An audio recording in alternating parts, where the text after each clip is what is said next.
Hereby we shall establish our government on such a foundation, on the ruin of Christ's, as may make our subjects happy, and unite them to us by inclination as well as duty, in a belief that we will not restrain conscience in matters of mere religion, for which we have a dispensation from our Holy Father, and also from our own absoluteness, to be slaves to his promise no longer than consists with our own interest,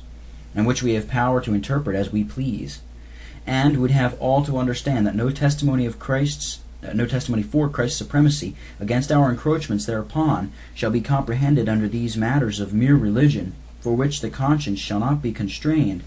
but we will have the consciences of such subjects of his that dare assert it, brought to a test and probation, how they stand affected in this competition betwixt us and this King Jesus, and see whether they will own or decline our authority, because not of him, nor for him, nor to him, but against him, and all his interests. Our will is therefore that all who will countenance any other meetings of his subjects than we have allowed, or connive at them, shall be prosecuted according to the utmost severity of our laws made against them, which we leave in full force and vigor, notwithstanding of all the premises.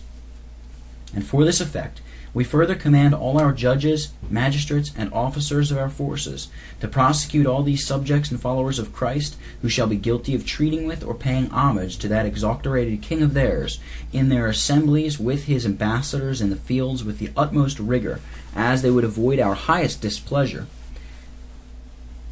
For we are confident none will, after these liberties and freedom we have given to all without reserve, to serve God publicly in such a way as we, by our sovereign authority, prerogative royal, and absolute power aforesaid, have prescribed and allowed, presume to meet in these assemblies, except such whose loyalty to Christ doth alienate them from us and our government.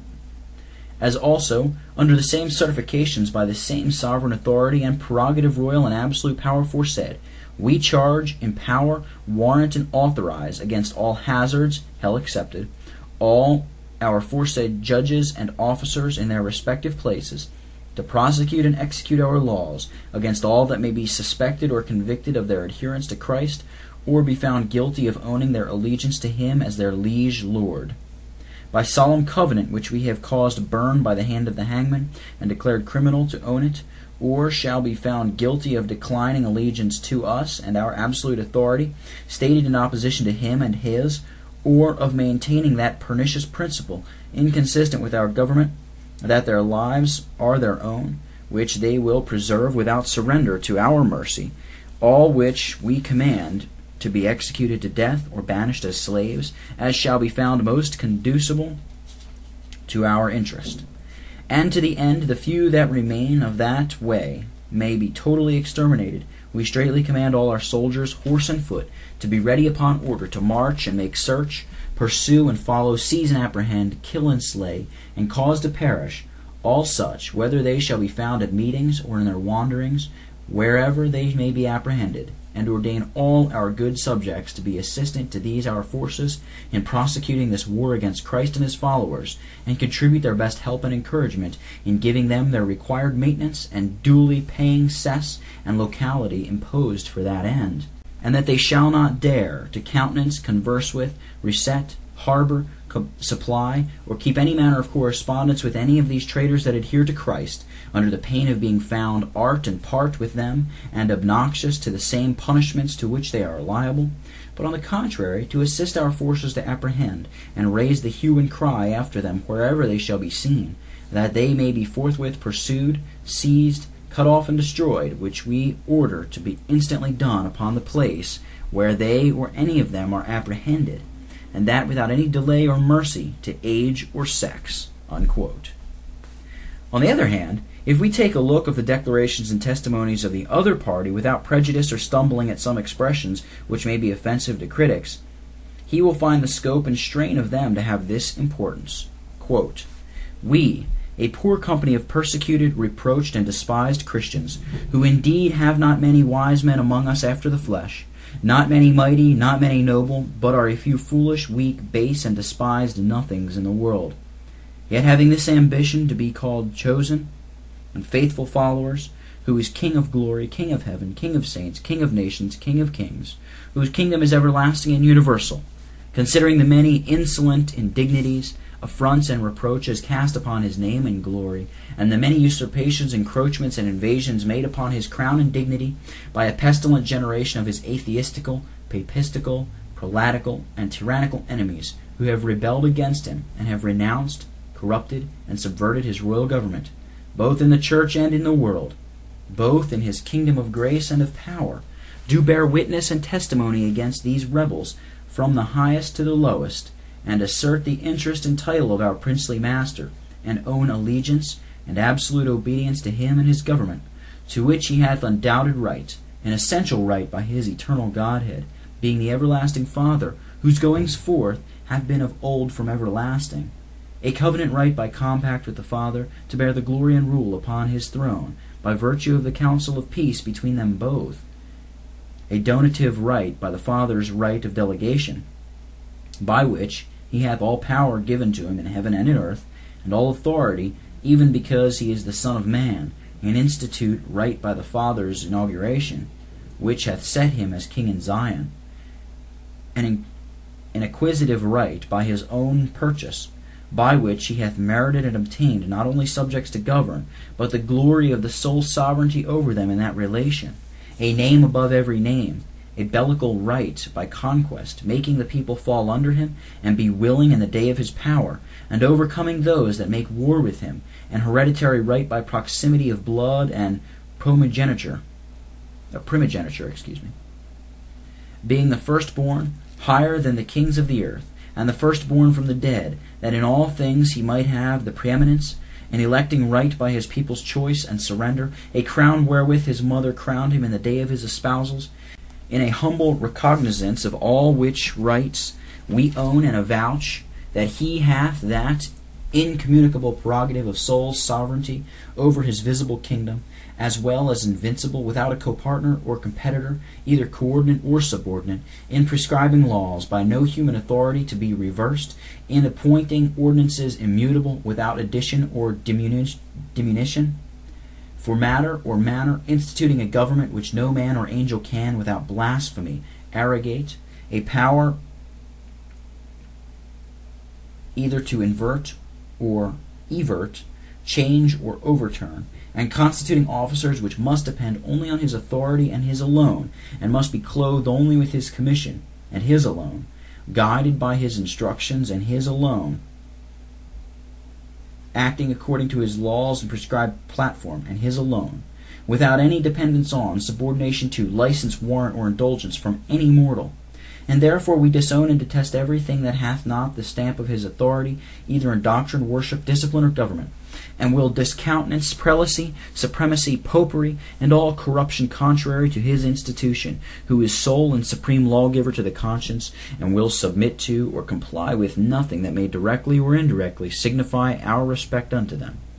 Hence we will take none of their oaths, subscribe none of their bonds, yield to none of their impositions, pay none of their exactions, neither will we hear or receive ordinances from any minister but the faithful authorized ambassador of Christ our King, whatever either rage or reproach we suffer for it.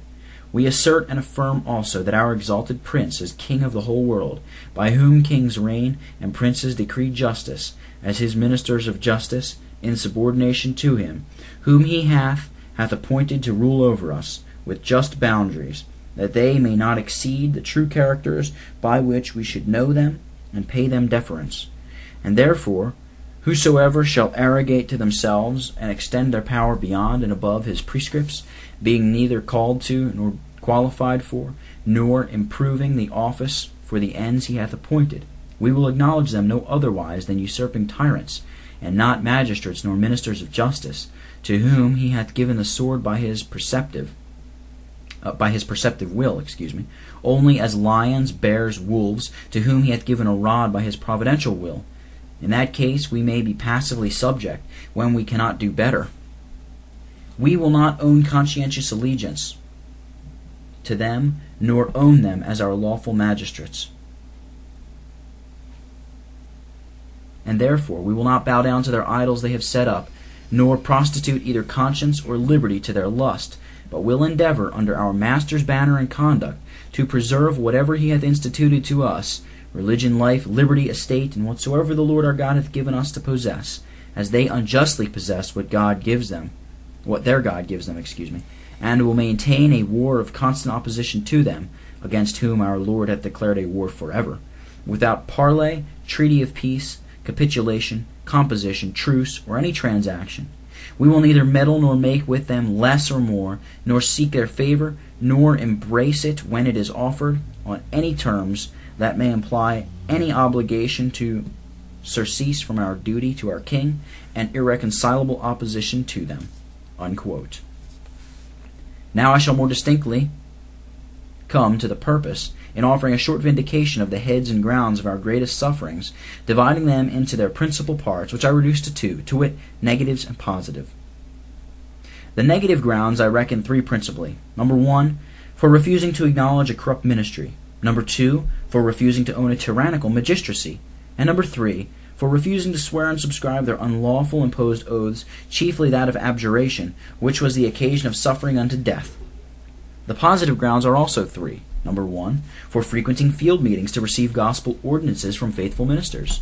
Number 2, for maintaining the principle and practice of defensive resistance of superior powers. And number 3, for maintaining the privilege and duty of offensive revenge in executing justice upon murdering enemies of mankind in cases of extreme necessity, in prosecuting which I shall intertext some subordinate questions relating to their respective heads, and endeavor to discuss them briefly. Head 1. Where the sufferings of many for refusing to acknowledge a corrupt ministry are vindicated, and the question of hearing curates is cleared. This question, though it may seem nice and of no great moment, to persons of Gallio's or Laodicea's temper, indifferent and lukewarm dispositions, consulting their own more than the things of Christ, which make it pass without any inquiry with the most part of the world, yet to all who are truly tender and keeping a good conscience, free of the time's contagion, to all who have the true impression of the fear of God, who is jealous, especially in the matters of his worship, to all who have the true zeal of God, eating them up in a just indignation at the indignities done to him, in usurping the office and corrupting the administration of the ministry, to all who truly love the gospel and put a due value on the ordinances of Christ, the corruptions whereof this question touches, it will be accounted of great importance. There are three questions about the duty of hearing the word, concerning which the Lord Jesus gives us very weighty cautions, to wit, that we should hear, Mark 4, verse 24, how we should hear, Luke 8, verse 28, and whom we should hear. The last of which, though it be not so expressly stated as the other two, yet the searcher of the Scriptures will find it as clearly determined as many cautions to guard from erring in it, as in any other case, and that the concern of conscience in it is very weighty. And certainly it is, if there had been more advertency in this point. There would not have been much inconsideration and licentiousness in the matter and manner of hearing. Nor would that itching humor and luxuriancy of lust in heaping up teachers to please the fancy have been so much encouraged, to the great detriment of the church, disgrace of the gospel, and destruction of many poor souls. But through the ignorance and neglect of this duty of trying whom we should hear, by seeking some satisfying evidence of their being clothed with authority from Christ, the world hath been left loose in a license to hear what they pleased, and so have received the poison of error from the mountain banks, instead of the true and wholesome portions of Christ's prescripts from them that had power and skill to administer them.